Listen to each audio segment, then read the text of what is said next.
गोविंद हरे मुरारी, हे नाथ नारायण वासुदेव।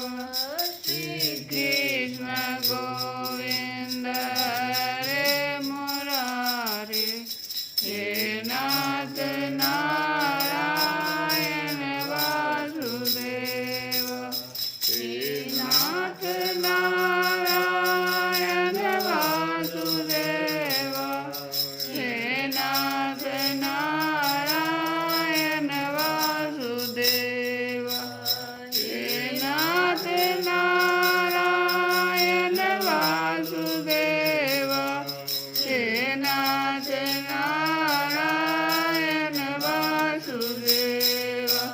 श्री कृष्ण गोविंद हरे मुरारी, हे नाथ नारायण वासुदेव। हरे राम राम राम हरे हरे, हरे कृष्ण कृष्ण कृष्ण हरे हरे, हरे राम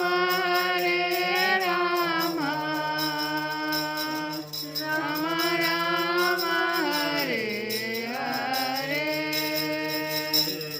हरे कृष्ण कृष्ण कृष्ण हरे हरे, हरे राम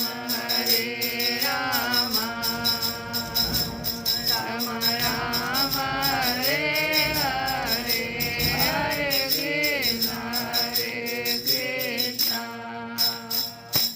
कृष्ण कृष्ण हरे हरे। जय श्री कृष्ण, जय श्री कृष्ण, जय श्री कृष्ण। कल की कथा में हम लोग सुन रहे थे कि उद्धव जी से गोपियाँ अपने मन की भाव को किस प्रकार से व्यक्त कर रही थी, कह रही थी कि हमारे प्यारे श्री कृष्ण, तुम ही हमारे जीवन के स्वामी हो, सर्वस्व हो, प्यारे हो। तुम लक्ष्मीनाथ हो तो क्या हुआ, हमारे लिए तो ब्रजनाथ ही हो।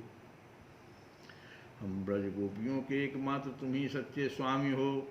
श्याम सुंदर, तुमने बार बार हमारी व्यथा मिटाई है, हमारे संकट काटे हैं।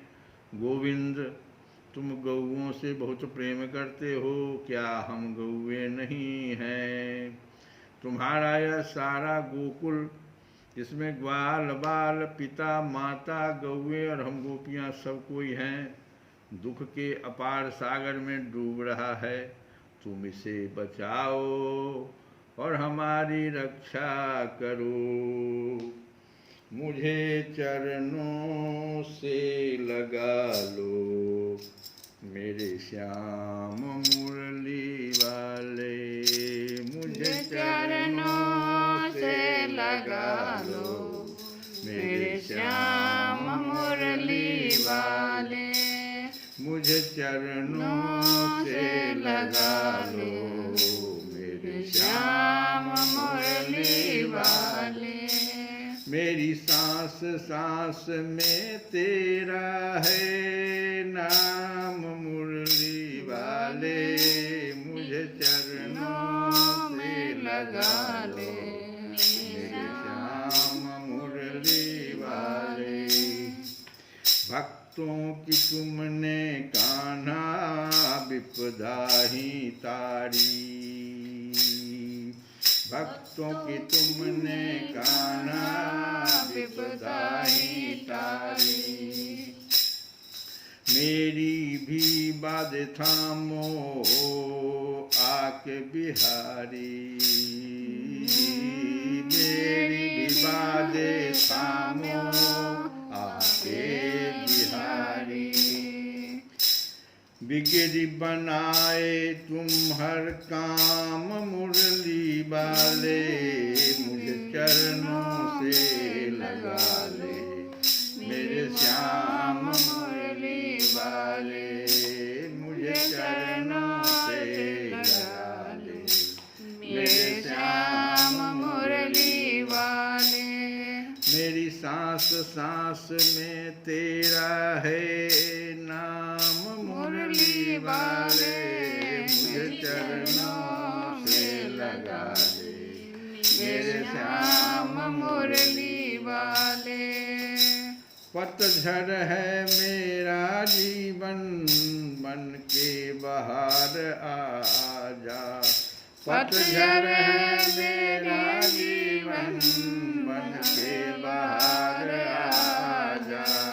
सुन ले पुकार गाना, बस एक बार आ जा। सुन ले पुकार गाना, बस एक बार आ जा।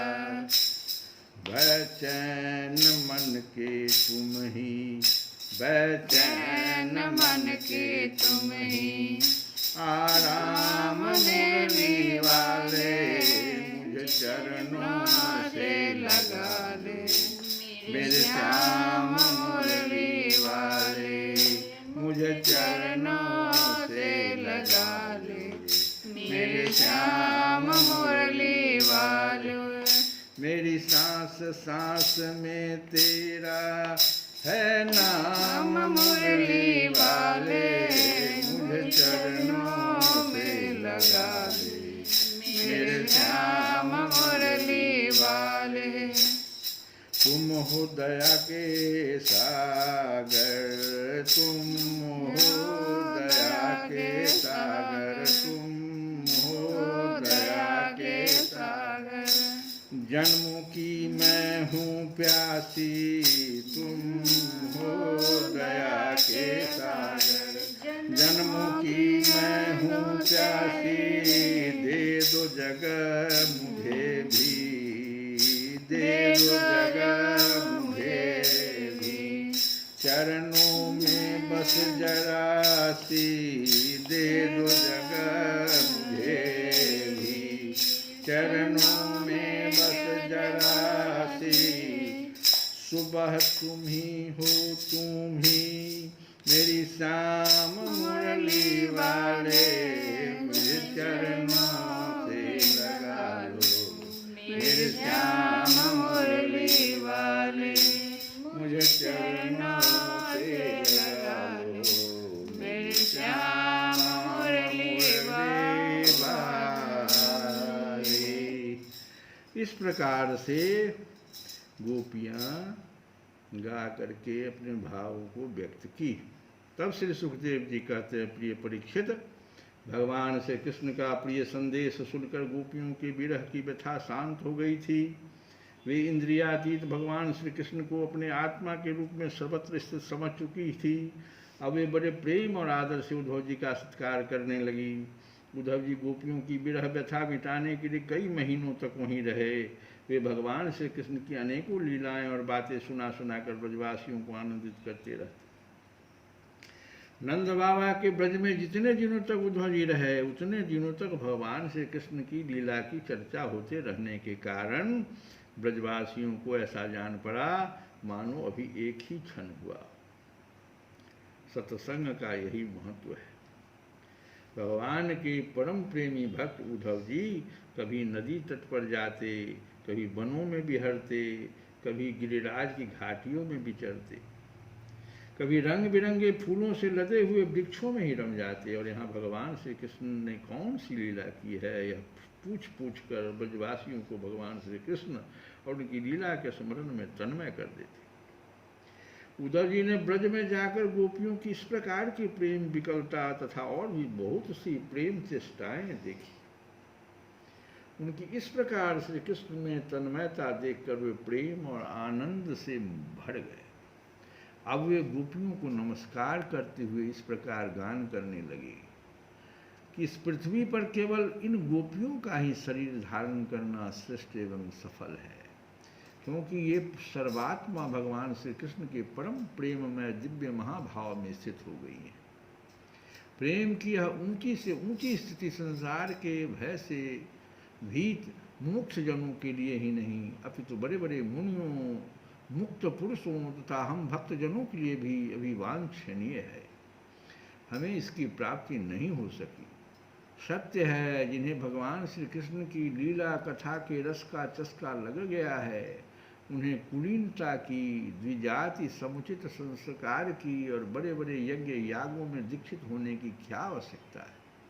अथवा यदि भगवान की कथा का रस नहीं मिला, उसमें रुचि नहीं हुई, तो अनेक महाकल्पों तक बार बार ब्रह्मा होने से ही क्या लाभ। कहाँ ये वनचरी आचार, ज्ञान और जाति से हीन गांवों की गंवार ग्वालिने, और कहाँ सच्चिदानंद घन भगवान श्री कृष्ण में यह अनन्य परम प्रेम। ओ धन्य है, धन्य है। इससे सिद्ध होता है कि यदि कोई भगवान के स्वरूप और रहस्य को न जानकर भी उनसे प्रेम करे, उनका भजन करे, तो स्वयं अपनी शक्ति से, अपनी कृपा से उसका परम कल्याण कर देते हैं। ठीक वैसे ही जैसे कोई अनजान में भी अमृत पी ले, तो अपनी वस्तु शक्ति से ही पीने वाले को अमर बना देता है। भगवान श्री कृष्ण ने रासोत्सव के समय इन ब्रजांगनाओं के गले में बाँह डाल डालकर इनके मनोरथ पूर्ण किए।